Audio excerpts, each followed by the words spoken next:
Where is the church? Today I want to look at forgiveness. This week I wanted to share some of the things I learned when I was staying on the West Bank.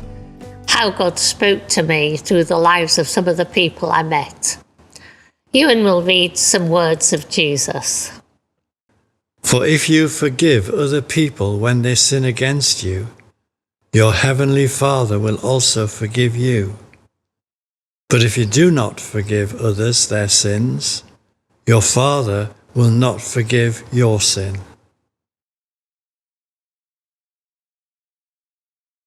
It's sometimes hard to forgive, even trivial things, when people have done things that hurt us.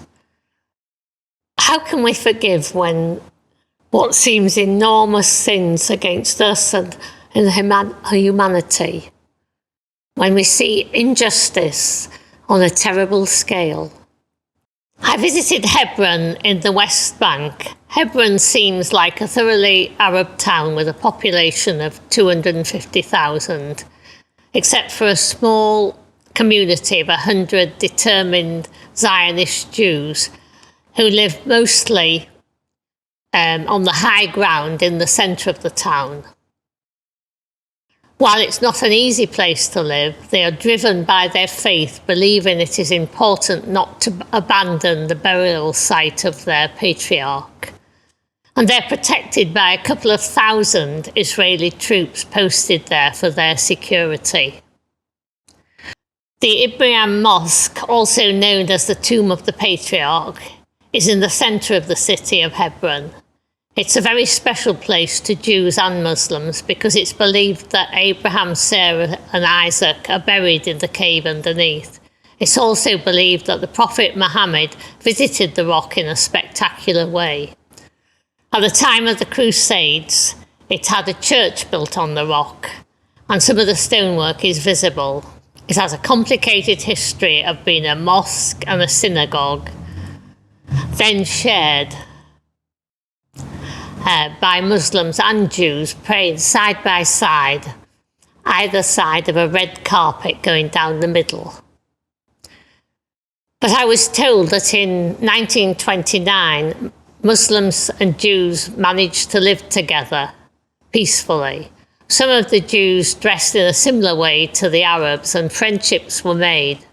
But then in 1929, Muslims were incited to kill Jews, and 39 were brutally killed.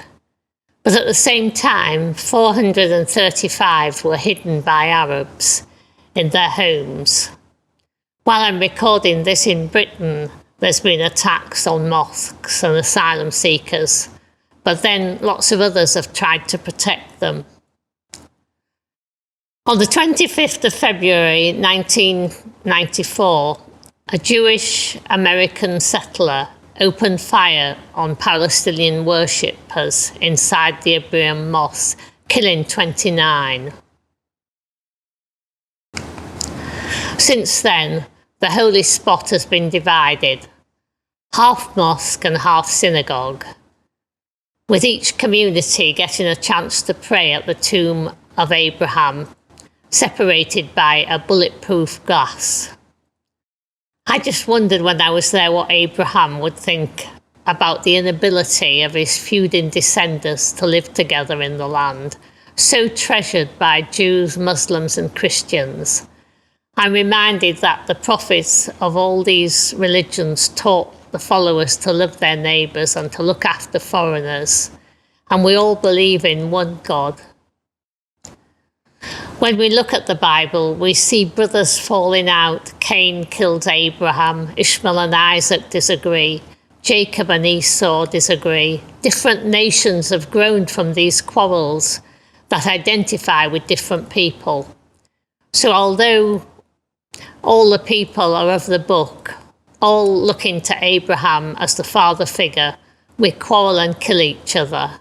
We quarrel even as Christians and can look back at the church.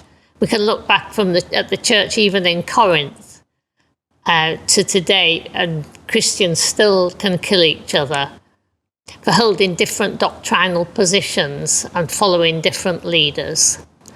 Ewan will read what Paul said to the Corinthian Christians.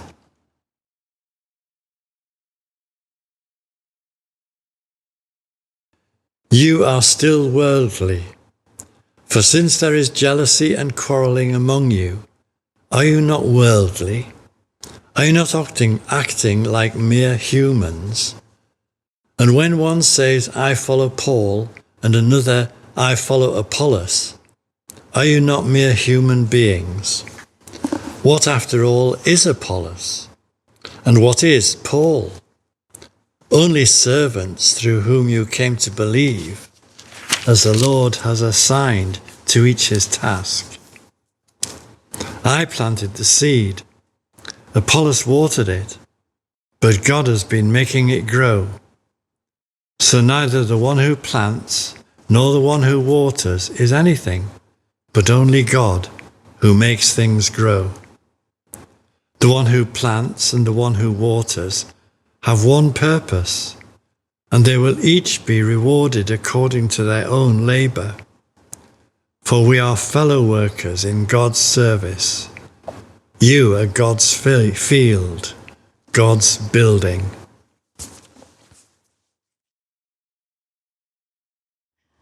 So Paul puts this down to being childish Christians, not growing in our faith when we quarrel.